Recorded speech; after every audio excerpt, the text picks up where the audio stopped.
ይኸው እንደ ኮባ ነው ብትንትንሽን ማወጣው እቺንማ ከሴዶ አይታት ነው ይኸው እኔ ሃይማኖቴ ስለማይፈቅድ ነው እንጂ ጉድ ነበር ማለት እናትህ ሳይቆጡም ውይ እሷማ በጣም ነው የምትቆጣኝ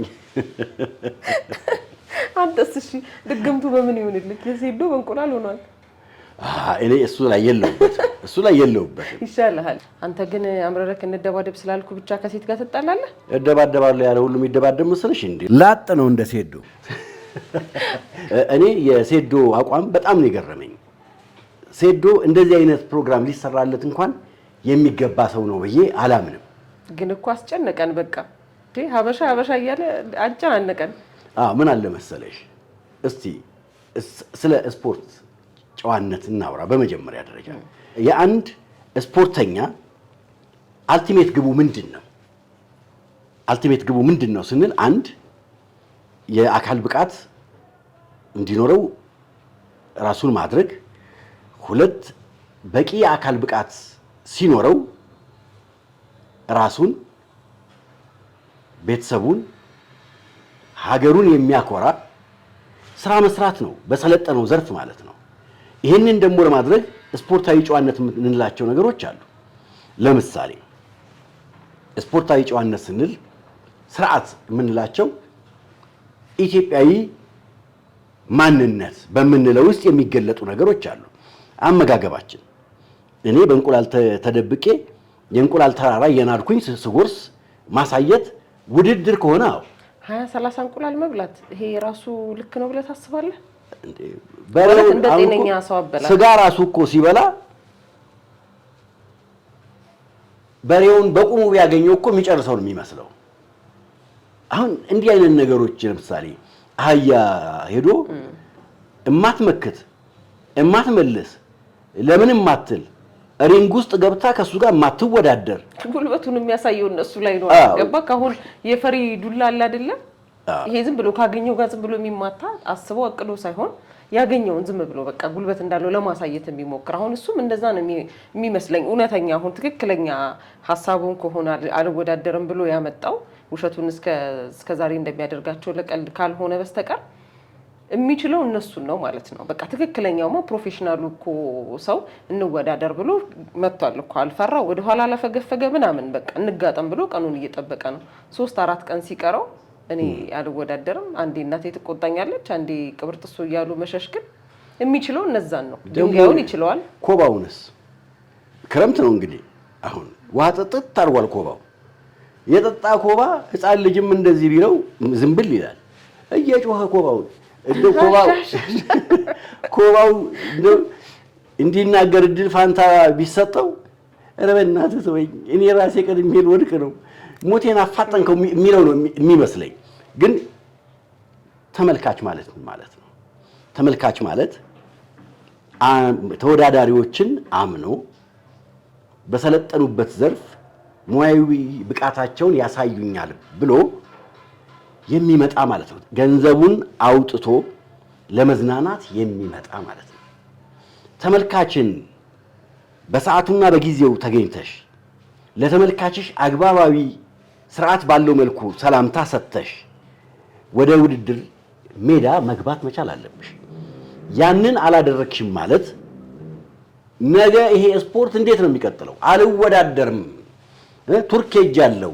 አልወዳደርም ደነው ጭንቅላቴ ላይ ፈርጧል ያለው ድግም ታሰራብኛለሁ እንቁላሉ ላይ ድግም ተሰርቶበታልና በምን አወቀው ግን አሁን አንዳንድ ጊዜ በምን እንደሆነ ታውቃለህ የፌስ ኦፍ በሚደረግበት ጊዜ ንቃተ ህሊናና ጆኒ ጂጂቱ እነሱ በሚተያዩ ሰዓት እንቁላል አውጥቶ በእንቁላል መጥቶት ነበር ንቃተ ህሊናና እሱም ያሸነፈው ድግም ታሰርቶበት ነው በእንቁላሉ አለ እኮ ስለዚህ እዛኛው ላይ ጭንቅላቱ ላይ እንቁላል ስለፈረጠበት ነው ያሸነፈው ብሎ እንጂ ሌላ ቦታ ሄዶ አስፈትቶት አይደለም እሱን እንግዲህ የሄደበትን እኛ እናቀም ገባ ዲቴል ውስጥ መግባት አንችልም ይኸውልሽ ስፖርታዊ ጨዋነት ስንል ለምሳሌ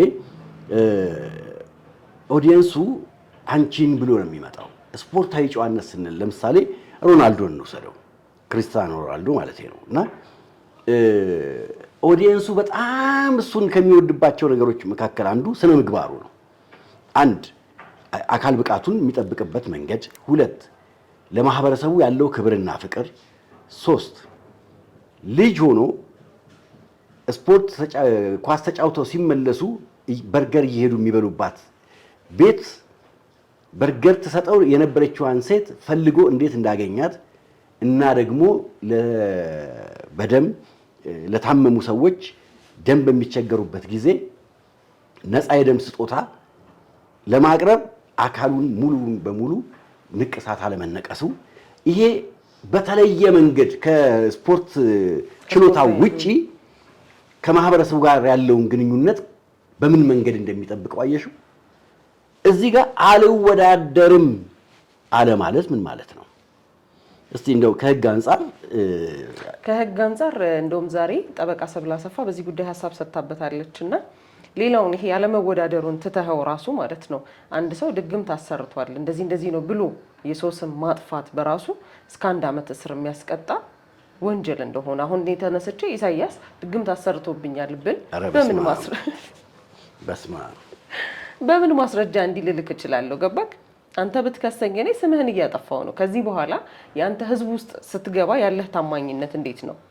ይሄ ስም ይወጣ ከቤት ምናምን እንደሚባለው አንድ የጫፏ ከተያዘች ስም ለመጥፋት በጣም ቅርብ ነው። በእንደዚህ አይነት ነገር ስሙ ተያይዞ ለመጥፋትና የዚህን ሰው ስም በዚህ ጉዳይ ላይ ማንሳቱ ይሄ በጣም እንደውም ከእድሜው በታች እንደውም በጣም የሚያስጠይቅ ገባክ?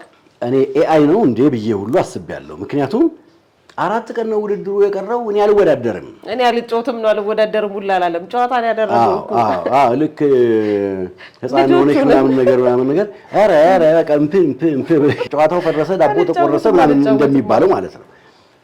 ይቻላል ወይ? ባይገርምክ ይኸውልህ እሱ አሁን የኤምኤምኤ ፋይቱ ከሴዶ ጋር ስለሆነ ነው በጣም አቴንሽን የተሰጠው። እሱ በፊት ምን ያደርግ እንዴ እንደውም በጣም ብዙ ሰው ጥያቄ የሚያነሳው እኔ ቪዲዮ ላይ ሴዶ ቪዲዮ ሲሰራ የሚገቡለት ሰዎች ግን ምን እያደረጋቸው ነው ማለት አንተ ጠርቶ የሆነ ሰው ቪዲዮ ውስጥ አስገብቶ ልደብድብ ሲልህ እንዴት ነው ፈቃደኛ የምትሆነው? ሴቶቹ እንዴት ነው የሚገቡት? በጠረባ ጓደኞቹ ናቸው የሚሆኑት። እንዴ በጠረባ አደባባይ ላይ ነው የፈለገ ጓደኛዬ ብትሆን አባቴ ብትሆን እኔ በፈለገ እንደዚህ አይነት ታሪክ ውስጥ አልገባም። እንኳን ጓደኛዬ የሆነክ ሴቶኝ ያው ወንድ ልጅ አባትሽ በጠረባ ሊመታሽ አይችልም። እንደው ቢለኝ ራሱ አልገባም። ቪዲዮ ላይ ነው ምልክ ከዛ የሱ ጉልበት ማሳያ አሁን ብሎኬት ይሰብራል፣ ከግንብ ጋር ይደባደባል፣ አህያ ይመታል ምናምንና እስቲ ይሄንን ጉልበት ወደ ፕሮፌሽናሊዝሙ እናምጣውና ተደባደብ ሲባል ወይ ደግሞ ፋይት አድርግ ሲባል ማፈግፈጉ ይሄ በጣም አቴንሽን እንዲሰጠው ጉዳዩ እሱም ያንን አውቆ ይመስለኛል። ከሴዶ ጋርም ስለሆነ ነው ብዙ ሰው በሚሊዮኖች እየተጫረተን ያሳዘነ ያለው። ሴዶ ይሄንን ነገር የሚያደርጋቸው ነገሮች ለፕሮሞሽን ነው። ውድድሩ በጣም ኦዲየንስ ውስጥ ገብቶ ተመልካቹ ለማየት ከፍተኛ ጉጉት እንዲያሳድር ነው ቢባል፣ በሌላ መልኩ ደግሞ ስታየው እኔ የለሁበትም እኔ አልመጣም አለ ማለት ትኬት የሚቆርጡ ሰዎች ትኬት ላይ ቆርጡ ነው ማለት ነው። ስለዚህ ይሄ ነገር ለፕሮሞሽን ያገለግላል ብዬ አላስብም። ግን ቀላል ብር አይደለም እኮ 100,000 ነው እኮ ትኬቱ ቪአይፒ 100,000 ብር ነው። አዎ ስለዚህ አሁን ምን ማለት ነው? ይሄ ከህግ አንፃር እንዴት ይታያል? በእርግጥ እኔና አንቺ ይሄንን ፕሮግራም በምንሰራበት ጊዜ ሴዶ ይሄን ፕሮግራም ካዘጋጁት ሰዎች ጋራ ውል የገባበት ሰነድ እጃችን ላይ የለም። ግን ሁልጊዜ ውድድሮች ሲኖሩ ስፖንሰሮች ይኖራሉ። ያንን ውድድር ያዘጋጀው ክፍል ከስፖንሰሮቹ ጋር አግሪመንት ይገባል። ያንን ውድድር ያዘጋጀው ክፍል ከተወዳዳሪዎቹ ጋር አግሪመንት ይገባል። ያንን ውድድር ያዘጋጀው ክፍል ጨዋታው በሚደረግበት ቦታ ላይ ለጨዋታው ቀድሞ ይከፍላል። ሁሉንም ነገር ያደርጋል። በእርግጠኝነት ለተወዳዳሪዎቹም ቅድመ ክፍያ ይከፍላል። ወጪዎች ወጥተዋል። አሁን ይሄንን ፕሮግራም ሴዶ ሰርዣለሁ ቢል ማን ነው የሚሰማው? ስል አንድ ሰው የተዘጋጀን ጨዋታ መሰረዝ የሚችልባቸው በቂ ነጥቦች አሉ። አንደኛው በህመም እሱም በሆስፒታል የተረጋገጠ፣ ሁለተኛው የቅርብ ቤተሰብ ድንገት የሚያልፍ ከሆነ በሐዘን ምክንያት እሱም የተረጋገጠ። ያ ካልሆነ ግን ሲዋዋሉ በነበረው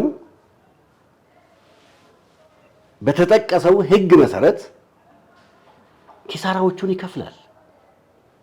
ይህንን እንዴት አድርጎ ነው እኔ አልወዳደርም ሊል እኛ ግን ማለት ነው በህግም ቢሆን ተይዞ ይቅረብልን። ይሄ ተድበስብሶ ማለፍ ያለበት ነገር አይደለም። በቃ እንደምንም ተይዞ ኮሜንቱን አንብበዋል። ግን ከሀገር እንዲያወጣ ጥበቃውን ላይ ይደረግለት። ይሄ ሰውዬ ምሩን ከሆነ አንላቀቅም ነው በቃ። የሁሉም ሰው ሐሳብ ነው። ሌላ ተወዳዳሪ አምጡ አለ። ልግጠመው እንዴ? ይቅርብህ ኢሳያስ። ስሚ የሚቀጥለው ቀን ቀብር ነው የምትመጡት አይደል? አይደለም ይኸውልህ፣ አመታቱ እስካሁን በነበረው አሁን ያኛውን የፈራው ፕሮፌሽናል ስለሆነ ነው። ገባህ? አንዴ ከያዘው ያዘው ነው እና ሲቀጥል ዝቶበታል። በ3 ደቂቃ ውስጥ እግሩን ሰብረዋል ነው ብሏል። ያኛው ቴክኒኩን ያውቃል። የኔን ችሎታ እንዴት ገምተሽው ነው? እኔ እስካሁን ይኸውልህ ሴዶ ሲደበድባቸው ያዩዋቸውን ሰዎች አይቼ እኔ እንደ እህት ይቅርብክ እንደ ሐሳብ ሴዶ እኔ መቀለዴ ነው። እኔ ካንተ ጋር ጸብ አልፈልግም። እዚች ጋር ወሬዋን ብቻ ነው የምችለው። ግን እንደምንም በህግም ቢሆን ተይዞ እንዲቀርብልን እንፈልጋለን። አይዞህ፣ እግርህን አይሰብረውም። ትንሽ ብታነክስ ነው እንዴ። ወንድ ልጅ እኮ ለክብሩ ይሞታል። አረ ምንድነው እንዴ? እጅን ጨበጥ ጨበጥ አድርገው እንዴ። ሰው ሁሉ እኮ ምን ይታወቃል? እግዚአብሔር ተፋላሚህን እንደ ኮባው ስብር ያደርግልህ ይሆናል። እንደ ልጅነታችን ነው የጸልዩ ለነገር ጫማውን አውልቆ። ለማንኛውም ውድ ተመልካቾቻችን ስለ ሴዶ ማርሻል እና ስለ ጆኒ ጂጂትሱ ያላችሁን ሐሳብና አስተያየት፣ ጆኒ ያሸንፋል እውነትስ ደግሞ ሴዶ ይሄንን ነገር አምሮ ግጥሚያው ላይ ይቀራል? ሐሳባችሁን ኮሜንት ላይ አስቀምጡልን።